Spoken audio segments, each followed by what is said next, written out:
Olá, pessoal. Bem-vindos ao episódio de abertura do RH Sem Mimimi. Meu nome aqui é Fábio Ferrari, estou aqui com a Michele Di Giacomo, consultora de RH que executa mentorias para empresários, serviços de RH para startups há mais de 10 anos. Eu fiz o primeiro investimento como investidor anjo na consultoria da Michele. Eu sempre gostei da visão de sem papas na língua, do que ela tem executado nas empresas. Sempre contando a real, né? De como é que as coisas acontecem. Não é à toa agora que ela está produzindo conteúdos com o nome de RH Sem Mimimi, muito voltado para isso aí, de chegar e contar a verdade. Michele é formada em psicologia, é pós-graduada em gestão de pessoas e também em legislação trabalhista. Depois de trabalhar na Digito por um período junto comigo, um período que a gente ficou na mesma empresa, logo foi chamada para auxiliar empresários de startups para organizar os processos de RH. E isso é um tremendo desafio, né, Michele? Sim, estou bem feliz de estar aqui contigo, principalmente em primeira mão. E, de novo, né, obrigada por ter acreditado e investido desde lá de trás, quando o projeto não tinha nem nome, que na realidade não é nem projeto, né, acho que uma filosofia de vida, uma filosofia de atuar em RH, atuar nas empresas. A questão de ser sem mimimi não é só para RH, né, ela é para a vida e para a gestão como um todo, né. Eu acredito que a gente cresce muito com uma idealização de como é que é a realidade, e tanto do seu ponto de vista de empresário ou do seu ponto de vista de funcionário, a gente tem uma idealização de como é que é o mundo. E o mundo, na realidade, ele não é mais cruel ou mais bom do que a gente imagina. Ele, na realidade, ele é só diferente. A gente não entende ele como é que ele é de verdade. E o fato de a gente poder contar a verdade, explicar os lados bons e o lado ruim de cada coisa, é que faz a gente evoluir e ter a maturidade de enfrentar a vida, né? Não, e a coisa de expectativa é uma merda, né? Porque tudo a gente vai frustrar. Então não existe ideal nem no RH, nem nas empresas, muito menos na vida. E quando a gente se prepara para isso e se prepara para o imprevisto, a gente consegue lidar de uma forma melhor, né? E normalmente quando a gente tem perfis de pessoas sem mimimi, executores, mão na massa, que vão lá e procuram resolver as coisas, tudo flui muito melhor e as empresas crescem muito mais e muito mais rápido também. Basicamente, se você contar a verdade, que aí a verdade faz as coisas ficarem mais claras para todo mundo, né? Então, você faz as pessoas evoluírem, crescerem e entenderem como é que o mundo é de verdade. E eu acho que isso faz a gente, faz as coisas caminharem de uma direção única para todo mundo, né? E essa coisa de contar a verdade é um dos primeiros valores, assim, é um dos princípios do RH ou da vida sem mimimi, na minha percepção. Do RH, com certeza, porque muita gente fala assim, mas o que é o RH sem mimimi? É um negócio que tu vai lá e dá na cara das pessoas e fala, e é grossa, e é isso e aquilo. Na verdade, não, né? Na verdade, é trabalhar em essência a transparência, o falar a verdade. Porque uma das coisas que eu mais acho triste no mundo e que eu vejo muito nas empresas hoje em dia e até mesmo em clientes meus é a pessoa ser demitida sem saber o porquê. E aí muito gestor não fala porque não tem coragem, porque quer proteger. E aí simplesmente a pessoa recebeu alguns feedbacks, ela não entendeu a seriedade daquilo e aí ela é demitida. Então, assim, quando tu fala para a pessoa, a próxima conversa vai ser a tua demissão se tu não melhorar isso em 2 meses, a pessoa já vai saber. Então, ela já vai para a conversa preparada e ela vai saber que a parcela de culpa da demissão foi, tipo assim, 95%, se não 100% dela. A visão dessa questão do feedback é um problema de saber como é que as pessoas lidam, né? Tanto do seu ponto de vista de quem está empreendendo, do seu ponto de vista de ser funcionário. As pessoas não estão preparadas para escutar de forma ativa, então, mas que a escuta um feedback desse tipo, ele entende assim, ele não gosta de mim. Sim, isso por 2 motivos, né? Porque as pessoas, principalmente essa geração agora, é uma geração que a gente já apelidou de geração mimimi, né? Tem muito vídeo até de filósofos falando sobre isso. E é uma geração que realmente tá numa outra vibe que a nossa, né? A minha geração é a geração Y. E ela já é meio assim. Agora, as gerações mais recentes são pessoas mais mimadas mesmo. Então, falar a verdade para elas dói. E na minha época, em épocas anteriores, os pais costumavam fazer muito esse trabalho de educação, que nessa geração ele está sendo terceirizado para a escola, para a empresa. Então, a quantidade de pessoas sem noção mesmo, não no mau sentido, né, mas realmente não ter uma noção de mercado de trabalho, que me aparece para fazer entrevista ou que aparece nas empresas, é enorme, porque as pessoas não foram preparadas para aquilo. Dificilmente elas receberam não, dificilmente elas foram orientadas a como se portar, ao que fazer, a como até se vestir, eventualmente. Então, é realmente um processo de educação. E quando tu fala a verdade para alguém, tu tá educando ela, tá dando oportunidade dela enxergar aquilo e mudar, e melhorar. Eu já tive situações, assim, teve um caso até de uma entrevista que eu fiz, era um estagiário, o estagiário ele queria receber pelo trabalho dele antes de prestar o serviço. E ele não entendia a lógica de ele entrar na empresa, ser admitido, começar a estagiar e depois receber o salário, sabe? Até explicar para o ser humano, e vamos pensar uma coisa, ele não está completamente errado. Só que ele estava fora da realidade, ele estava fora da noção. Ninguém nunca falou para ele, filho, você vai numa entrevista de emprego, vai ser assim, assim, assim. O mundo funciona assim, assim, assim. Você vai ser cobrado, você vai ter que entregar, você vai ter que estudar. Então, é uma geração muito protegida. E eu acho que através da educação a gente consegue preparar melhor para o mundo, sabe? E para o mercado de trabalho, que é o que, no final das contas, interessa aqui. Eu já não sei exatamente se a educação, como a gente conhece hoje, né, é uma forma de fazer esse processo de crescimento das pessoas. A gente tem visto a educação fabricando ainda mais visões romantizadas em cima das pessoas e como é que o mundo é na realidade. Parece que muito do que a gente considerava como sendo maturidade de crescimento vinha sempre dos pais, e eu acho que os pais têm muita dificuldade de conseguir chegar e levar esses valores para dentro da cabeça das crianças, esse processo de crescimento. Eu acho que é um processo ainda muito mais complicado. A gente nunca, acho que dependeu do colégio ou da escola como sendo uma estrutura para desenvolvimento das virtudes, dos valores e coisa parecida como hoje o pessoal está esperando que o colégio faça, né? E inverteu, né? Não sei se tu percebe, mas na tua época a disciplina era algo muito mais trabalhado, a qualidade, o foco. Não tinha aquela coisa de tu negociar nota com o professor. Não tinha nem negociação com o professor. Na minha época já foi assim. Eu ia apresentar um trabalho lá na frente, se eu lesse o negócio, eu já tomava um xingão do professor. Se eu fizesse um amassozinho no trabalho, ele já mandava sentar e falar assim, refaz, literalmente, faz tudo de novo, do zero, até a parte que tá boa, e volta aqui. Então, pelo menos eu tive uma educação muito disciplinada em casa e na escola. E se eu chegasse em casa me sentindo injustiçada, meus pais falavam assim, te resolve lá, eu não vou ir lá te defender, eu não vou lá negociar nota contigo para te passar. E isso fez parte da minha essência porque era um conjunto. Hoje em dia, o que eu vejo na educação formal, né? Pais indo lá brigar com os professores, porque o professor foi muito rígido, instituição de ensino superior aprovando de qualquer jeito, só por um processo seletivo sem rigor nenhum, e aí vão tornando pessoas que, né, generalizando agora, vão ser sem rigor na vida profissional também, porque foi assim a vida inteira, né? Agora, essa questão de vestimenta, por exemplo, de entrevista, está muito menos vibrante. Mas tem empresas ainda, por exemplo, escritório de advocacia formal. A pessoa não pode chegar lá de qualquer jeito, né? E eu via pessoas indo para entrevista para vagas de advogado com uma saia mínima, com um decote enorme, como se estivesse indo para balada. Então, são coisas que, tudo bem, né? Às vezes não aprendeu em casa, não teve oportunidade, a criação era outra. Mas a gente tem internet hoje para isso, né? E hoje eu digo há muito tempo já está em alta, assim, já tem muito conteúdo acessível. Então, quando eu falo educação, eu digo educação formal, educação familiar, educação de um sistema como um todo, educação na internet, né?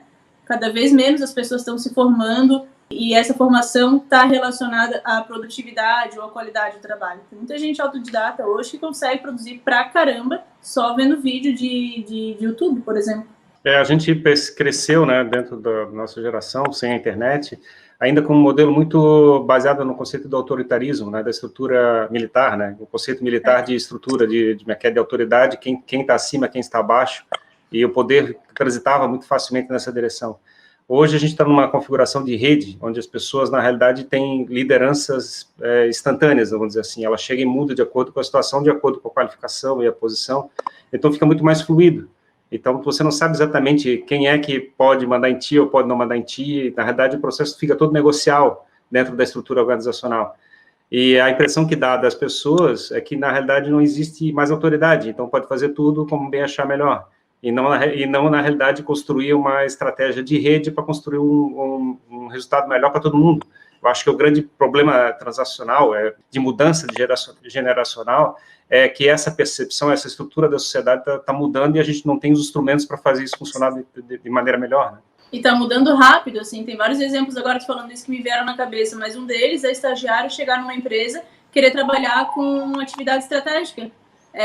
O estagiário analisar a descrição de uma vaga, por exemplo, e falar assim, não, isso é muito operacional, eu quero algo mais estratégico. E aí fica assim, meu Deus, o mundo está correndo atrás e a gente tem que se adaptar também. A gente também não pode ficar lutando contra. Então, quando eu digo assim que uma empresa ela precisa ser sem mimimi, ter um RH sem mimimi, é, por exemplo, não ficar lutando contra aquele estagiário que é bom e tem potencial e quer fazer outras atividades por ele ser estagiário. Agora, tem muita empresa que fala assim, não, absurdo, eu não vou dar tarefas estratégicas para estagiário. Então, a gente também tem que quebrar alguns padrões nossos para acompanhar isso e, no final das contas, todo mundo crescer, né? Porque essa coisa em rede também, ela envolve muito isso. É um networking que a gente faz que leva para a vida. Muitas vezes até sem planejar, né? Na maioria das vezes eu acho que deveria ser assim, sem planejar. Mas quanto mais a gente está em rede, mais a gente aprende também. A visão que o RH, pelo menos da época que eu comecei a trabalhar, era de que a gente ia trabalhar que a gente ia trabalhar pro resto da vida naquela empresa, que a gente ia ficar o tempo todo lá dentro, e o papel do RH seria para fabricar um ambiente perfeito para crescimento profissional, analisar as competências da pessoa, qualificar aquela pessoa e preparar a pessoa para daqui a 40 anos ser o topo na carreira dentro da empresa, vamos dizer assim. Essa é uma visão que eu digo romantizada de como é que funciona dentro da empresa, que eu acho que ainda deve estar rodando na cabeça de muito empresário, não? Sim. Então, lá nos primórdios, quando começou a tua carreira, realmente era assim. E isso ainda a gente vê muito em indústria, demais. Indústria, assim, ela tem processo de crescimento profissional de muito tempo, o que cansa todo mundo, e o que hoje em dia eu vejo que até prejudica a organização, né? Quando tem um profissional lá que está há 40 anos na empresa, isso prejudica o processo de inovação. Então, quando a gente vê esse crescimento mais orgânico, e esse crescimento orgânico vai ser através de mudanças de empresas dentro da carreira de um profissional, isso é muito massa. Porque a carreira dele, ela vai crescer e ela tem que ser feita assim por ele, né? O colaborador sendo responsável pela sua carreira, independente da empresa que está. E antigamente, realmente, a estrutura salarial, o plano de cargos e salários era um negócio super arcaico. A pessoa tinha reajuste assim, de 2% ao ano, porque se reajustasse muito, ela ficava muito cara para a empresa. E isso a gente não pode ver mais, né? As coisas têm que ser ágeis. Quando tu fala em competências, me dá até um ruim, assim, um frio na barriga. É uma palavra antiga, sabe? É horrível hoje a gente avaliar as pessoas por competências somente. Elas complementam o processo de gestão. Mas o que adianta alguém ter todas as competências possíveis para o cargo e não entregar de fato? Né? A gente fica avaliando, a pessoa tem proatividade, a pessoa tem uma comunicação clara, a pessoa tem espírito de dono. Mas e aí, o que ela entregou de fato para a empresa? Ela atingiu meta, ela está entregando, ela está auxiliando no processo de inovação? O que de fato mensurável ela entrega? E aí a gente cai em fatores de entrega que hoje eu costumo trabalhar e eu vejo muita resistência ainda nas empresas, porque eles falam assim, a gente não consegue medir entrega. E eu falei, cara, se tu não consegue medir entrega do teu colaborador, esquece. Como é que tu tá vivendo agora, principalmente na época da pandemia, que tá todo mundo home office? Tu tá feliz só de a pessoa estar conectada contigo das 8 às 6? O que ela tá entregando de fato? Como é que tá fazendo gestão desse ser humano? Uma das formas de fazer a gestão para ficar visível as entregas é essa aqui. Não precisa ser Kanban assim, né, espalhafatoso que nem o meu, grudado na parede. Mas tem várias ferramentas de Kanban digitais que tu consegue ver tudo que o colaborador tem para entregar, o que ele está fazendo, quanto tempo ele está ali empacado naquela coluna do meio e o que ele fez. Então, isso gera uma agilidade para o processo, porque se ele está emperrado ali na coluna do meio, o gestor tem que interagir nos impedimentos e tem que atuar com ele forte na dificuldade para passar o post-itzinho ali, a tarefa, para a coluna do feito. Senão, né? E aí as empresas falam assim, não, então eu tenho que avaliar a pessoa numa avaliação de desempenho formal, que é uma merda também. Porque demora para todo mundo, é chato para todo mundo, e a pessoa fica lá meses sem receber feedback, esperando o feedback da avaliação de desempenho. Isso não é ágil, isso não traz resultado rápido para a empresa. Então, quando a gente fala lá dos tempos dos primórdios, realmente tinha muito isso. O RH numa posição de suporte, o RH numa posição de ouvir reclamação, de ouvir insatisfação, o RH numa posição realmente de, olha aqui que eu vou fazer tudo isso para ti. Aí faz com que as pessoas fiquem mais mimadas ainda, porque elas não se tornam responsáveis pela carreira. Elas falam assim, eu não cresci na empresa porque a empresa não tem plano de cargos e salários. Mas, não é isso. Tu não cresceu por vários outros motivos. Não porque a empresa não te deu um plano de cargos e salários prontos, assim, falou, agora tu vai pra cá, tá? Cara, não é assim que funciona. Mas também é uma questão do ponto de vista do mindset de autoridade, né? Então, na realidade, você passa uma ordem e espera uma ordem bem executada. Então, você tem que chegar e verificar se a ordem foi executada conforme a especificação do que é esperado da ordem executada. E isso, teoricamente, deveria fazer uma avaliação com respeito a como é que a pessoa está desempenhando. Só que isso está muito distante do valor que está sendo gerado para a sociedade. Isso é, na realidade, você executar uma ordem é uma coisa simplesmente do ponto de vista de poder, né? Não é um resultado prático que você tem E a configuração de rede que a gente está estruturando dentro das organizações, dentro da própria sociedade como um todo, está viabilizando uma entrega de valor muito mais que permeia, né? Então, você não consegue mais ver isso, né? Tipo, você não tem mais um gerente que sabe aquele funcionário está executando aquele valor para a sociedade. Você não tem esse contato. Então, o desafio é preparar os empresários e os próprios funcionários e saber que tem que montar estruturas de rede dentro da organização para poder chegar e verificar se o time está construindo os resultados que precisam ser fabricados. E as métricas convencionais não são tão mais simples, simplesmente obedecer uma ordem, né? Ser obediente, vamos dizer assim. Isso é tão triste quem é obediente ainda no ambiente de trabalho, porque, de novo, não gera inovação, não gera conflito, né? Não gera choque. E o choque, ele faz todo mundo crescer, o conflito faz crescer. Hoje ainda eu estava dando uma mentoria para um gerente e um coordenador, né? E aí o coordenador virou coordenador há pouco e ele estava acostumado a estar em cargo operacional só recebendo ordem. Para piorar o negócio, ele era militar. Então ele ainda comentou, falou, cara, é tão difícil eu dizer, não, eu vou lá, pego o projeto, ordem dada é ordem feita, né? Ele ainda falou assim, e eu não consigo dizer não. Eu falei para ele, cara, agora tu virou gestor. A tua obrigação, assim, a competência, a questão a ser desenvolvida em ti é aprender a dizer não. Porque senão tu vai virar um gestor super operacional, que vai depender de outro gestor, que vai depender de outro gestor, e vai ficar todo mundo fazendo gestão de tarefa e dando ordem um no outro, e ninguém cresce. O mindset está completamente errado, mas foi o mindset que ele construiu a partir da vida inteira, né, piorando essa questão de ter carreira militar ainda. Então, para um gestor que está acima dele, que é super controlador e autoritário, ele vai adorar ter um colaborador assim. Só que empresa de tecnologia ou qualquer outra empresa que precise reciclar o conhecimento, a inovação, a gestão, isso caga com todo o processo, assim, não tem como. E o crescimento automotivado ou o crescimento conduzido pelas empresas? Como é que tem acontecido na prática, Michele? Eu tenho visto muitas empresas dar suporte para isso. Ouvir o colaborador e falar assim, tá, beleza, tu quer uma pós? Isso vai servir para tu entregar mais resultado aqui? Porque eu vi muito também empresa pagar pós e não receber nenhum retorno disso, né? A pessoa foi lá, fez a pós, deu um diploma, não ajudou às vezes nem ela, né? Em relação a habilidades, para ela saber fazer algo no trabalho, ela adquiriu às vezes mais conhecimento técnico.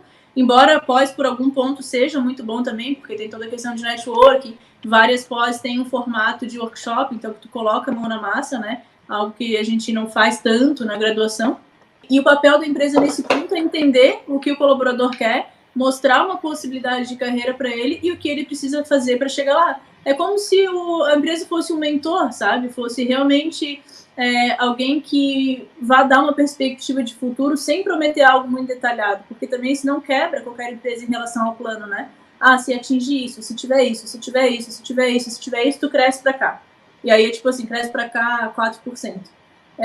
Então, quanto mais esse colaborador está indo além das funções, quanto mais ele está entregando para a empresa, mais ele está gerando faturamento, mais ele está diminuindo o custo, possivelmente, mais ele vale. E aí, quanto mais ele vale, o salário tem que colaborar com isso, né? Tem que acompanhar. E tem outra questão também muito importante no mercado, não falando só de uma empresa, mas falando de mercado de forma geral, é a questão de raridade profissional. Hoje em dia tem cargos muito raros no mercado, muito difíceis de contratar, muito difíceis de ter alguém bom, muito, muito bom fazendo aquilo. Por exemplo, a área de desenvolvimento.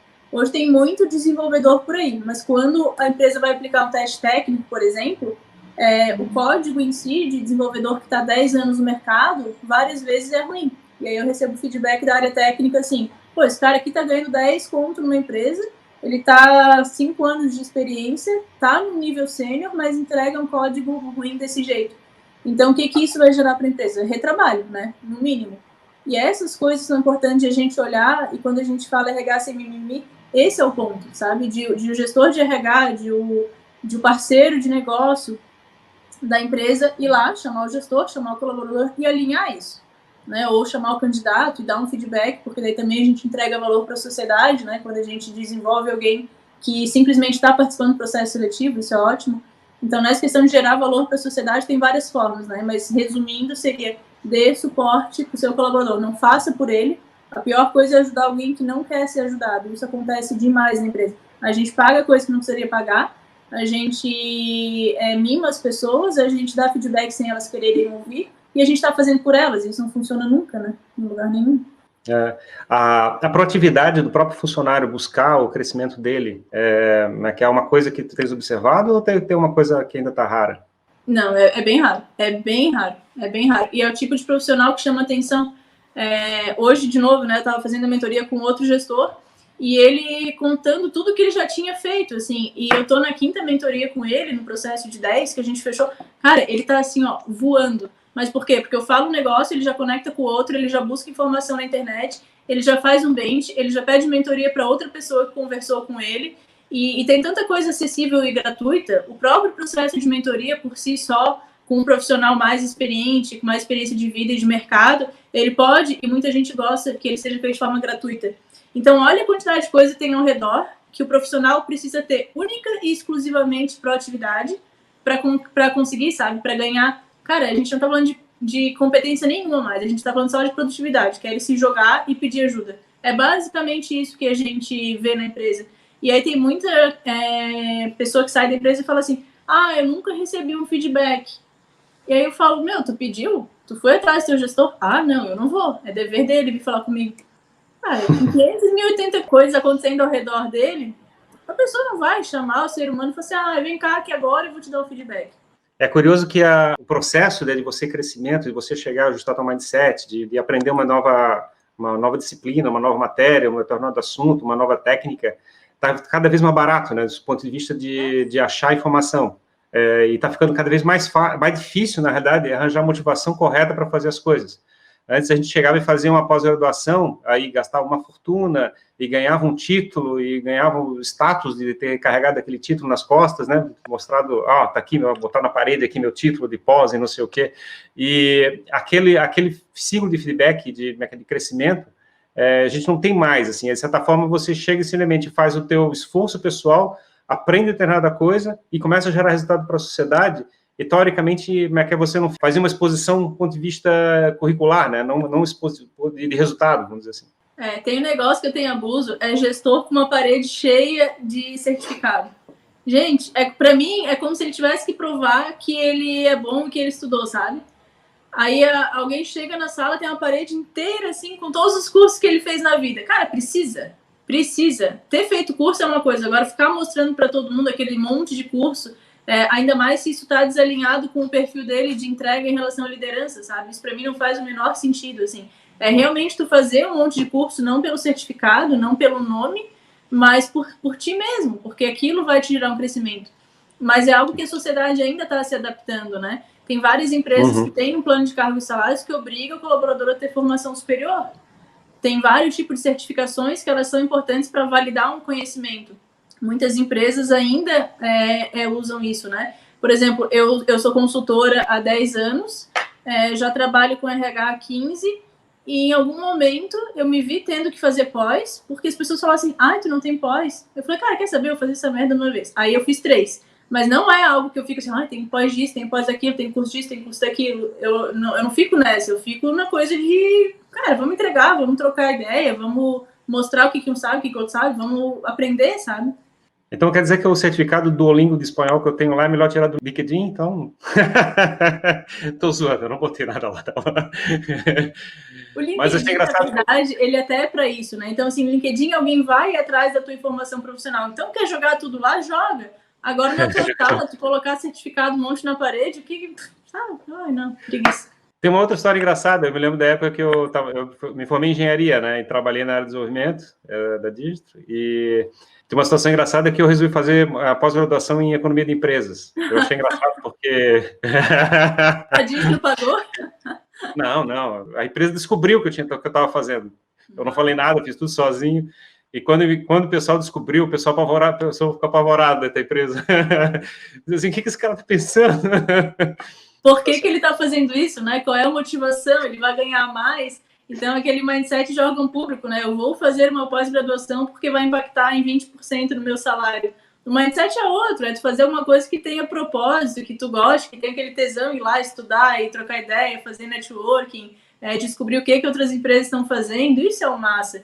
E isso que eu falo sempre também para empreendedor, né? Porque a minha ideia de RH sem mimimi não é para RH, falando isso de novo, é para o mercado de trabalho, para o mundo corporativo como um todo, incluindo o gestor, incluindo o CEO. Então, quando o CEO também tem uma mente muito fechada, assim, eu procuro falar, cara, vamos olhar além, sabe? Não vamos ficar focado nisso. Não fique querendo fazer cursos técnicos para tu se especializar mais ainda, sabe? Eu sempre oriento a fazer curso que sai, assim, da caixinha, né? Que amplie. E mexa no mindset, né? Especialmente. Exatamente, porque olha que legal, tu já tinha uma formação de engenharia, já tinha um conhecimento técnico, já tinha experiência. Para que tu ia fazer uma pós de engenharia? Não faz sentido. O legal é fazer outras que daí tu vai conectando, assim. Eu aprendi isso, acho que faz uns 2, 3 anos, que eu comecei a encher o saco de ir em evento de RH, né? Era sempre tudo igual, a mesma coisa. E eu comecei a ir em eventos de forma geral, voltado a negócio, voltado à economia, voltado a marketing, coisas que não eram o meu mundo, né? Porque eu sou formada em psicologia pela UFSC, pensa. Um negócio totalmente social, assim, e isso já faz bastante tempo. Então, a ideia era muito antiga, o currículo era muito antigo, eu não tive nada de RH, eu não tive nada de estratégia, eu não tive nada de negócio. Eu até fiz umas cadeiras na administração, mas era tão antigo quanto. E aí eu comecei por exemplo, eu ia pro RD Summit. A última coisa que eu via era palestra de RH. Eu via palestra até de qualidade de software, sabe? Para ver se eu conseguia fazer analogias. E quando eu comecei a trabalhar com RH ágil lá atrás, eu acho que foi 2012, foi quando eu vi a galera nas áreas de desenvolvimento com isso aqui atrás. Eu via todo mundo assim, fazendo desenvolvimento de software com base em gestão de post-it. Eu falava, cara, isso é o máximo, deve dar para fazer. É engraçado porque o post-it é uma representação, né? Ele tenta materializar o que é uma unidade de trabalho. Então, você tem que botar aquilo como material para poder fazer gestão, porque a gente é muito visual, né? A gente precisa ver as coisas para poder chegar e medir. Ó, tem 5 post-its, são 5 unidades de trabalho para ser executado. Isso é um conceito velho, né? Isso vem do Lean, né? Da estratégia Lean, que o pessoal usa para a metodologia ágil. E é interessante como esse conceito, né? Que vem da estrutura da organização do trabalho e do controle do fluxo de trabalho, que veio do Kanban, né? Da técnica japonesa de melhoria contínua, de produção contínua, e Lean. Então, é muito bacana que a gente pode executar esse processo em qualquer tipo de atividade, né? A gente pode chegar e organizar a nossa vida e controlar todos os nossos trabalhos e fabricar um fluxo de trabalho que seja satisfatório para todo mundo, né? Para gerar valor para a sociedade. Até questões pessoais, né? Porque quando a gente fala de melhoria contínua, de Lean, é fazer mais com menos, é ser mais eficaz, é gastar menos dinheiro, é entregar mais para a sociedade, para ti, para a empresa. Então, a gente olha sempre, eu principalmente olho sempre para esse negócio de melhoria contínua, até porque eu sou muito cri-cri, né? Eu sempre vou no detalhe, na análise, no entregar muito bem. E quando a gente faz isso, o processo de revisão ele fica muito ágil, muito fácil. E eu vejo assim, pô, errei nisso, vou melhorar para a próxima. E isso, trabalhando em formato de gestão, olha que rico que é. É um feedback na hora. Alguém entregou funcionalidade, ou alguém está empacado em alguma coisa, já tem alguém ali cuidando, né? Já tem alguém falando assim, tá, eu vou te ajudar, eu vou te pegar na mão agora e te ajudo. Porque eu acho que eu tenho certeza que é função do líder dar feedback, fazer o one-on-one, pegar e tirar os entraves. Só que isso precisa ser mostrado, pedido. Então, às vezes, o colaborador não vai lá e pede. E, às vezes, o gestor não vai lá e pede. E aí, a gente tem processos de gestão, como as daily meetings, que são super eficazes para isso. Porque daí tem um gestor lá, o dono do projeto, ou do produto, que vai tirar tudo o que está travando, todos os impedimentos. E aí, o negócio flui. Então, isso já é um feedback também, né? É um feedback mais técnico, mas é uma direção, é um horizonte. E aí, de novo, todo mundo cresce. Qual é, na tua opinião, quem que deveria começar um processo de conversa a respeito de desempenho para chegar e dar o feedback? O gestor ou o funcionário? Eu sempre vou dizer que o interessado é quem deve procurar. Eu sempre vou dizer que o interessado é o agente da ação. Nesse caso, eu diria que é o colaborador, porque a carreira é dele, a vida é dele, ele precisa daquilo para crescer. Só que, ao mesmo tempo, se o gestor não faz isso e não puxa, ele está travando o processo de crescimento da empresa. Então, também é responsabilidade dele, a empresa não está crescendo mais do que pode. Não tem resposta certa e errada, mas eu sempre coloco a responsabilidade desse ponto na carreira da pessoa, ou seja, a responsabilidade é dela. Se eu tenho interesse em crescer mais, se eu tenho interesse em ser melhor, eu vou me responsabilizar pelo meu processo e vou pedir. O meu entendimento... a iniciativa tem que vir dos dois lados, mas eu acho que o papel do gestor, no caso particular, é fabricar as condições mais ideais para que isso aconteça de forma natural, né? Perfeito, perfeito. E aí o one-on-one é muito legal, porque ele é uma metodologia super simples, bem fácil de aplicar, a única coisa que precisa ter é disciplina, e aí nesse processo, o principal ganho é uma geração de confiança mútua, né, entre colaborador, então, e gestor. Tendo confiança, o gestor, em qualquer problema, ele vai chamar o gestor e falar assim, tô na merda, me ajuda. A gente não consegue separar hoje uma pessoa entre lado profissional e lado pessoal. O ser humano é um só, tá ali de forma completa. Se ele não tá bem pessoalmente, ele vai entregar menos para a empresa naquele dia. E é muito legal e a pessoa se sente muito especial quando o gestor nota isso. Mas se o gestor não notou porque a vida dele tá muito louca, tu pode chamar ele e falar assim, poxa, me ajuda, eu preciso de 5 minutos de café contigo só para eu dar uma esparecida. Entende que a responsabilidade é dele? Se ele não falar, nada vai acontecer. É a mesma coisa que eu ficar aqui sofrendo uma semana quieta sem pedir ajuda. A responsabilidade é de quem? Dos meus pais, que não me ligaram para ver se eu estava bem todo dia? Não, né? Para poder fazer uma escuta adequada, uma escuta ativa, né? Eu acho que tanto o gestor como o próprio funcionário tem que estar preparados para escutar e se usar dessa informação, do feedback, para poder fazer o crescimento, tanto do ponto de vista do gestor como do ponto de vista do funcionário, né? Aí entra outra coisa que a gente chama plano de ação, né? Porque um feedback dado de forma solta também não funciona de nada. E aí o plano de ação é vida, né? O que adianta tu saber o que precisa melhorar, mas não criar nada com isso? Não estruturar, não planejar ser melhor. Então, se a gente está aqui e quer crescer um degrauzinho na escala de qualquer competência, né, de qualquer conhecimento técnico, a gente precisa minimamente se preparar para isso. E aí o gestor pode ajudar também, né? Ele pode sugerir cursos, ele pode sugerir material na internet, ele pode sugerir dinâmicas, né, algo mais relacionado à prática de treinar em si. Então, o gestor, ele é mentor, ele vai dar todo esse suporte, vai encher a pessoa de ideia para ela pegar a ideia que mais faz sentido e criar um plano de ação. Eu não gosto muito da palavra em si, né, coach, mas o coach, se a gente pegar nesse formato de treinador, nessa ideia de treinador, é como se o gestor fosse o treinador dessa pessoa, fosse treinar ele até que ele fique especialmente bom. Só que, claro, a pessoa tem que estar aberta para isso, a pessoa tem que estar aberta a receber o feedback, a pessoa tem que estar aberta a criar um plano de ação ou pedir que o gestor ajude ela a criar um plano de ação para ela executar. Uma das coisas que a gente tinha discutido um tempo atrás ali era a respeito de quem deveria demitir, né, na empresa. Uhum. Se o funcionário deveria se demitir da empresa ou se a empresa deveria demitir o funcionário. E a gente estava brincando, falando que, na realidade, todo mundo deveria se organizar para que o funcionário sempre fizesse essas demissões, né? Ele buscasse a própria demissão, quando ele verificasse que aquilo que não estava fazendo o valor que ele estava buscando para a vida dele. E não exatamente quer fabricar uma situação onde a empresa fica numa situação onde vai ter que tirar aquele funcionário porque está prejudicando a organização ou não está gerando resultado com base no custo que ele tem para a empresa. Seria um sonho, né, se isso acontecesse. Mas é engraçado porque isso eu acho que é um ponto de ajuste do mindset também, né? A gente está falando aqui do assunto do mindset e o funcionário que se posiciona numa situação onde fica ansioso e preocupado com respeito da empresa querer dispensar ele, coisa parecida, ele não está realmente preocupado em como é que é o valor dele na sociedade como um todo, né? Não, ele está preocupado só na sua caixinha, né? Só que quando a gente fala disso, a palavra que mais fica me batendo aqui na cabeça é responsabilidade. Tu imagina alguém ter a responsabilidade de se demitir, de falar assim, ó, eu não estou entregando, eu vou me demitir. Normalmente acontece, né, no máximo, assim, acontece de, eu não estou entregando, eu vou fazer com que a empresa me demita, eu vou pedir para ser demitido, porque eu quero meus direitos. Nossa, não tem coisa que eu odeio mais do que ouvir isso. Mas a questão é, eu sempre falo que não é a empresa que demite o colaborador, mesmo quando é de fato, né, quando na papelada é de fato. Aquele colaborador, ele fez coisas para ser demitido, ou ele deixou de fazer coisas para ser demitido.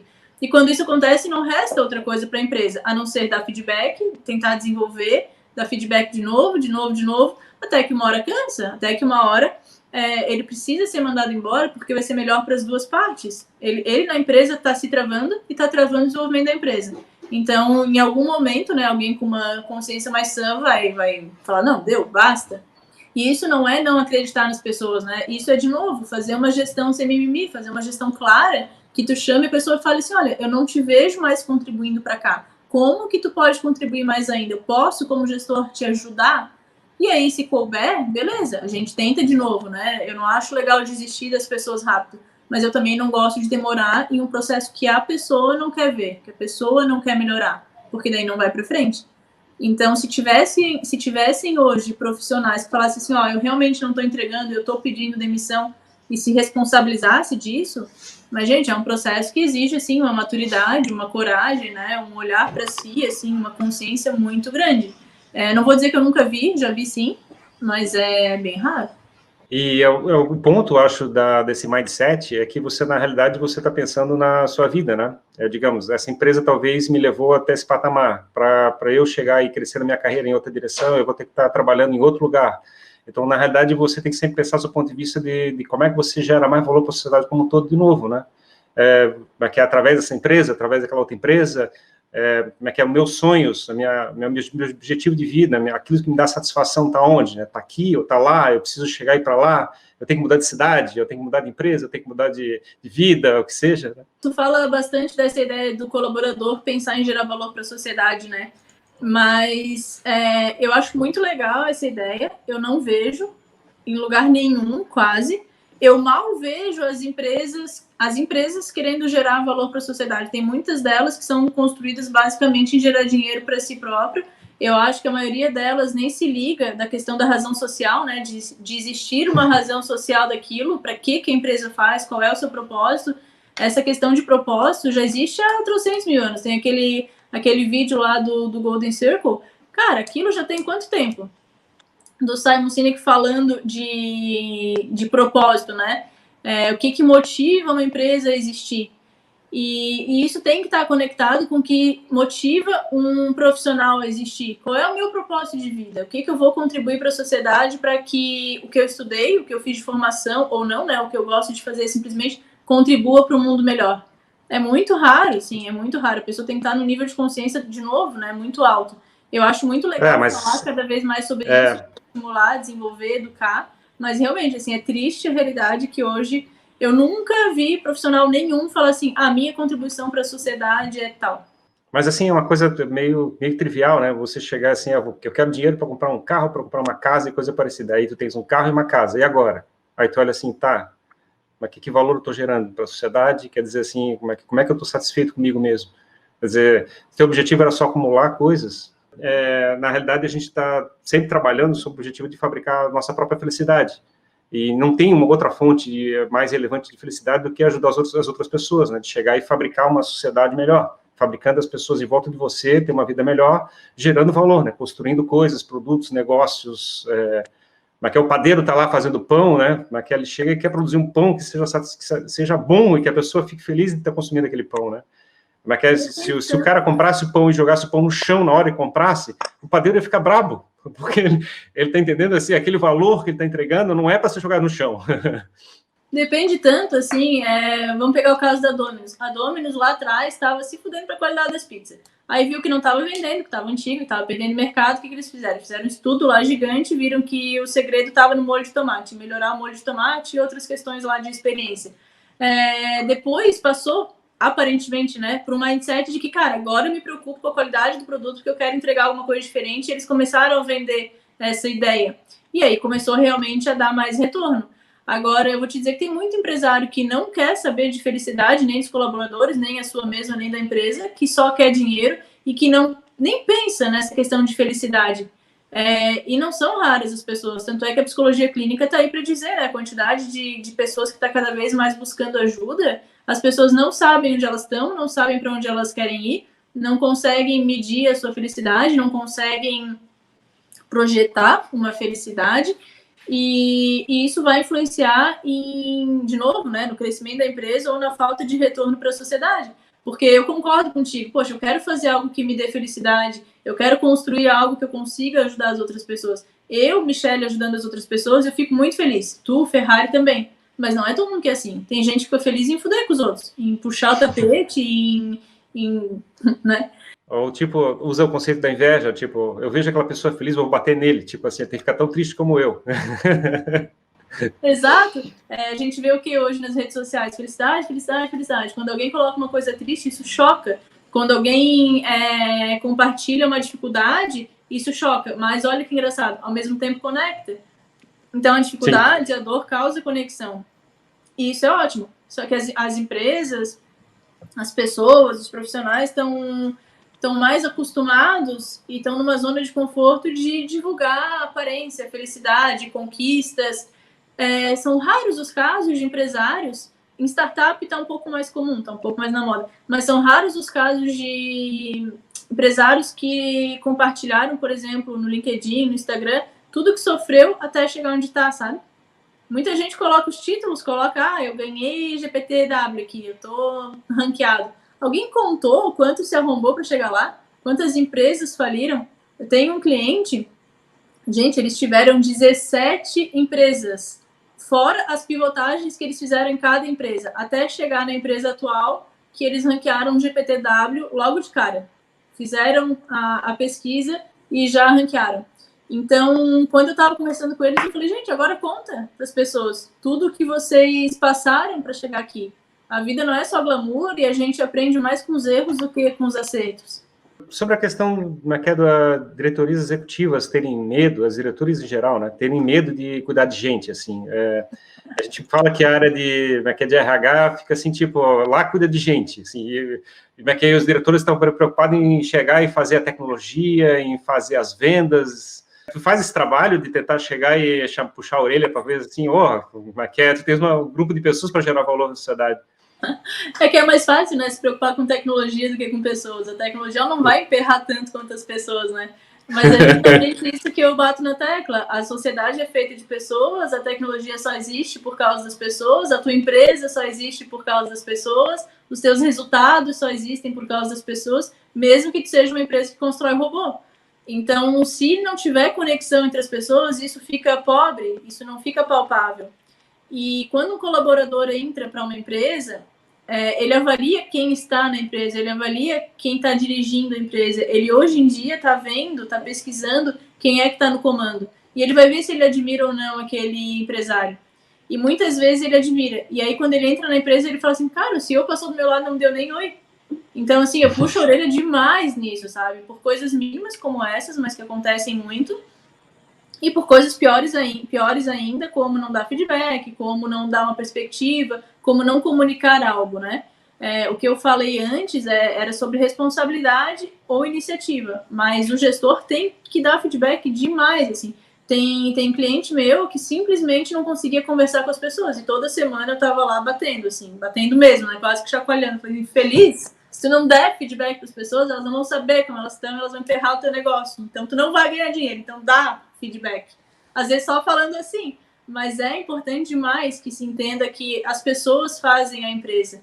E as pessoas só vão crescer se tiver uma comunicação transparente sem mimimi. Tu não precisa xingar, tu não precisa mandar merda, tu nunca vai fazer isso, né? Aliás, só para deixar bem claro aqui, mas a pessoa precisa saber onde ela tá e para onde ela vai. E aí tem muita empresa que me chama e fala assim, faz um plano de cargo e salário para minha startup. Eu falo, cara, sério? Um plano de cargo e salário para tua startup? Comunica, fala as coisas, não precisa de algo assim de esqueleto, esquematizadinho, né, numa planilha para tu conversar com a pessoa. O negócio tem que ser orgânico e raramente né?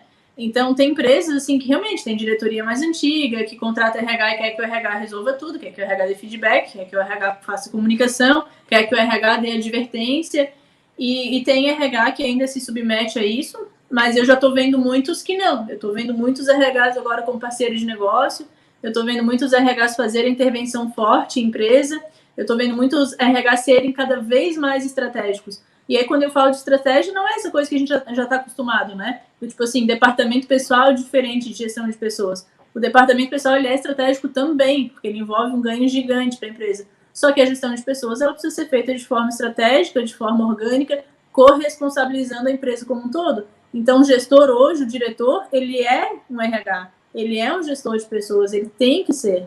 A área de RH é talvez mais hábil, que consiga chegar e trabalhar a empresa de forma geral, seria um RH que, na verdade, é um RH que faz coach dos gestores que estão dentro da empresa, né? Que qualifica as pessoas que estão dentro da organização para que elas possam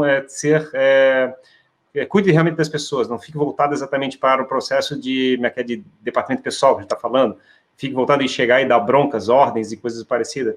E esse aí é o lado que você chama de uma RH sem mimimi, né? Alguém que chega e diz assim, não, a real é essa, você tem que chegar e fazer isso. Não é para terceirizar nada, é para chegar e fazer o trabalho que tem que ser feito.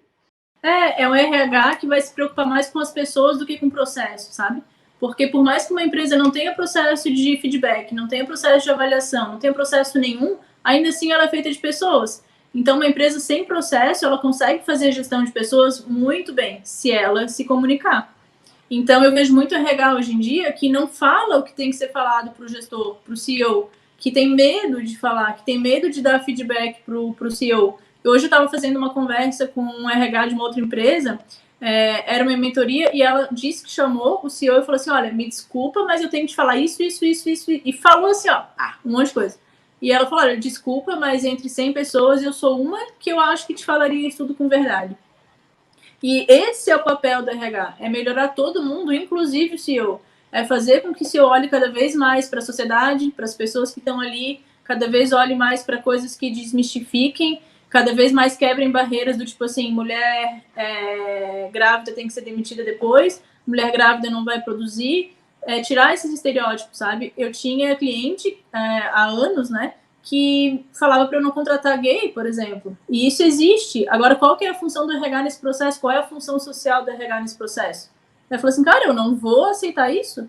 Então, eu saio dessa empresa como consultoria e tu contrata quem tu quiser, mas eu não vou conseguir lidar com isso.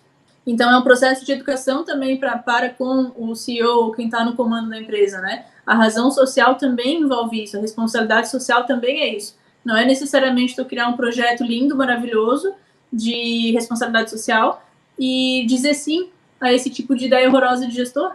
A gente tem muito funcionário e coisa parecida, principalmente início de carreira, que tem uma visão de mundo onde ele encara o empresário como um explorador, que tem medo da meritocracia, né, de chegar e gerar resultado para a sociedade. Tem alguma dica que tu tens passado para essa situação, como as empresas têm enfrentado? É que se a pessoa não constrói com a empresa, se as coisas não estão construídas juntos, fica aquela coisa assim de enfiar a goela abaixo, né? Então, quando tu fala para a pessoa que ela tem que fazer isso, tem um ar de autoritarismo nisso. Então, não conecta, não vai se sustentar. É como se, realmente, nesse caso, a empresa fosse a vilã da história. E quando a empresa traz o colaborador para o seu lado e fala, olha, a gente precisa alcançar esses resultados, a gente precisa chegar em tal lucro, em tal faturamento. Hoje em dia está cada vez mais normal a empresa compartilhar números com os colaboradores. Isso é importante para que cada colaborador veja a sua importância ali. Agora, realmente, aquela empresa que não divulga, que não mostra nada, que é autoritária, ela vai ter cada vez mais essa imagem, sabe, de ruim da história. E aí vai produzir mais vítimas, né? Vai fabricar mais gente de mimimi e vai ficar uma empresa que, sei lá, ela vai crescer dessa forma, assim, bem, bem limitada. O grande valor, entende, nesse processo, nessa situação, é você chegar e conquistar a confiança das pessoas. Com algo colaborativo, porque não basta chamar os colaboradores de colaboradores, se eles não colaboram. Então, continua chamando de funcionário, que é melhor. Né? A mesma coisa da área de RH. Tem muita gente que fala assim, eu não vou chamar a minha área de RH. Cara, antes do nome tem a ação, né? Como que tu trata as pessoas da tua empresa. Tu trata como pessoas, como seres humanos. Então, dane-se o nome da área. Não, o nome em si não é o mais importante. O mais importante é o que as pessoas fazem com isso. Se elas colaboram, naturalmente elas são colaboradoras. Agora, não é porque eu chamo uma pessoa de recurso humano e que as pessoas têm essa confusão também. Eu não estou chamando uma pessoa de recurso humano. Eu estou falando que é uma área, um setor de recursos humanos de uma forma genérica que o mundo conhece assim. Então, eu não vou ficar toda hora assim, gestão de pessoas, people experience, talent management. Eu não precisa, sabe? A questão é como que tu vai tratar o colaborador, como que tu vai fazer a gestão para que ele colabore com o teu negócio e como que vocês vão crescer juntos. Esse é o mindset. Legal. E, assim, alguma mensagem final, Michele, sobre o RH sem mimimi? É tão difícil resumir, né? É uma filosofia de vida, assim. Eu acho que a ideia é mundo sem mimimi. O RH é algo que eu faço há 15 anos, então eu faço desse meu jeito, o meu jeito já é sem mimimi, e aí eu criei uma estrutura ao meu redor para compartilhar tudo que eu já aprendi em relação a negócios, a cultura, a clima, a modo de gerir pessoas, né? De educar pessoas. Então, eu queria deixar bem clara essa ideia de RH sem mimimi para ajudar na construção de mundo mesmo, né? Não é algo de ficar apertando ferida para não levar a lugar nenhum. É algo de ficar apertando a ferida para mostrar que não tá legal aqui, que a gente tem que evoluir como mundo, sabe? Como profissionais, como empresas, como sociedade. Então, o RH sem mimimi, ele tem essa lógica e esse objetivo. O recado é se responsabilizem pelas suas ações, nós todos, né? Empresas, gestores, colaboradores, estudantes, sociedade como um todo. Se cada um se responsabilizar por um ato, por uma coisa, a gente vai construir uma sociedade muito melhor. Show de bola, Michele, muito obrigado. E aí, como é que faz para o pessoal acompanhar os conteúdos que a gente vai gerar aqui? Então, agora eu tô chique, né? Agora tem coisa então. Antes eu tava mal e mal só com o Instagram. O meu Instagram é Michele de Giacomo, com 0 no final. Aí agora, então, a gente vai começar com o Spotify, né? Com um podcast que vai estar dentro do Spotify, com o YouTube, e lá vai estar RH Sem Mimimi. Então, vai ficar fácil de achar. Normalmente eu coloco conteúdos diversos, não é só focado em RH, mas é principalmente para ajudar donos de empresa pequena, média, a fazer RH. Porque realmente indústria, coisas muito maiores, em alguns momentos a lógica muda um pouco. Mas quem quer uma gestão ágil, quem quer falar de pessoas, de negócio, aí pode acessar lá. Legal, Michele. Muito obrigado, então, Michele. Vamos ver o que vai dar agora esse processo de geração de conteúdos. Bora, adorei o projeto. Bora, né? Obrigadão. Falou.